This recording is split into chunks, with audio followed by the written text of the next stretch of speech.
Mai horaswar kasar Jamus Hans-Dieter Flick mai aikin horaswa a kungiyar kwallon kafa ta Barcelona.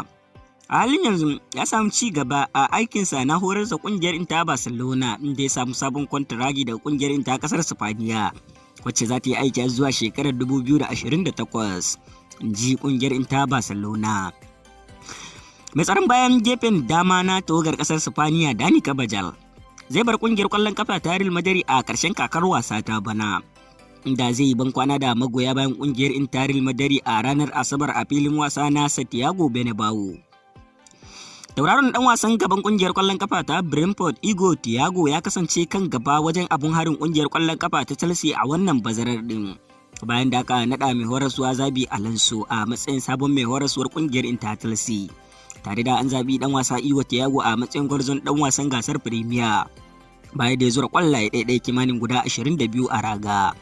A bayyane yake kuma cewar kungiyar kwallon kafa ta Chelsea na da bukatar sabon dan wasan gaba, inji kafar yada labarai ta TikTok.